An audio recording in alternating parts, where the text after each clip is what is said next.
ही माना जाए। बस इतना जरूर है कि गोल बनाते हैं तो उसमें अशोक सुंदरी का स्थान नियुक्त नहीं होता, पर शंकर के शिवलिंग के भीतर 33 कोटि देवताओं का भाव तो वैसे ही आ जाता है।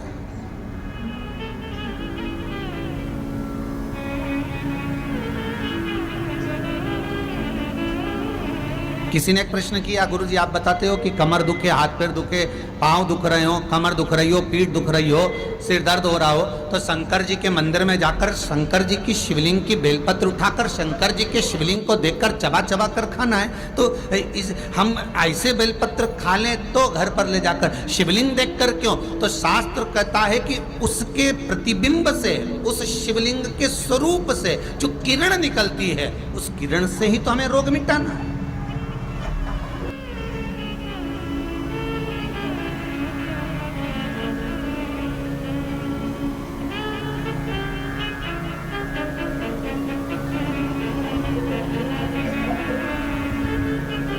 अरे भाई, आप और हम में से बहुत सारे ऐसे होंगे जिनको शरीर में कष्ट होता होगा, और जैसे ही हॉस्पिटल में या क्लिनिक पर या डॉक्टर के पास पहुंचते हैं, बस डॉक्टर हाथ पकड़ के देखता है तो आधी बीमारी तो वहीं समाप्त हो जाती है। बोलो होती कि नहीं होती? सही बताओ।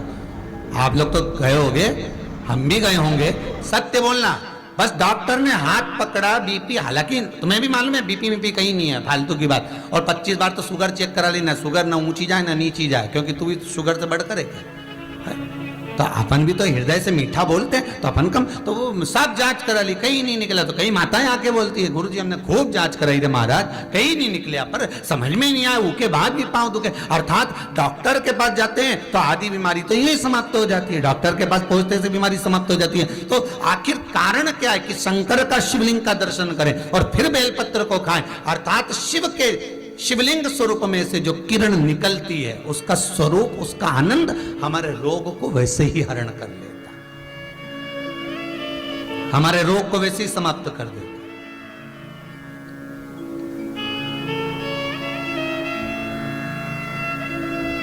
हम शंकर के स्वरूप का एक आनंद पा सकते हैं।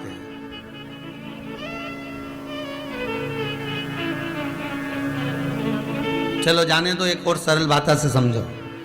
किसी मंदिर में, ये कभी तुमने किसी पुराण में लिखा कि राम जी के मंदिर में जाके एक लोटा पानी चढ़ाओ, कन्हैया जी के मंदिर में चढ़ाओ, माता जी के मंदिर में, भैरव जी के मंदिर में, हनुमान जी के मंदिर में, 33 कोटि देवता का कहीं नहीं लिखा कि एक लोटा पानी चढ़ाओ। पर पुराण में लिखा शंकर के मंदिर में जाओ तो एक लोटा पानी चढ़ाओ, शिवलिंग पर जल चढ़ाओ, गंगा जल चढ़ाओ, जल चढ़ाओ, पर चढ़ाओ जरूर। क्यों लिखा? कारण क्या था?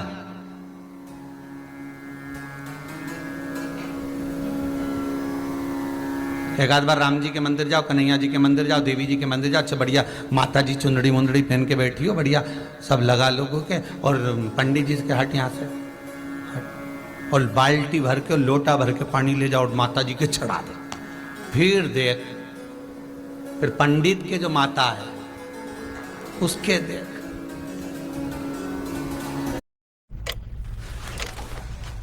So where were all of you yesterday? I was doing group studies, sir.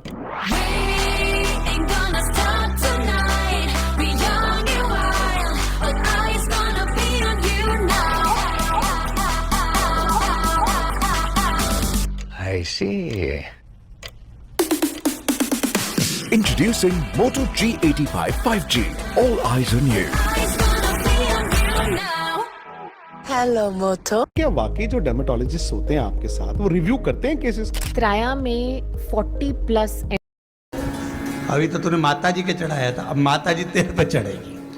अब हम देख है?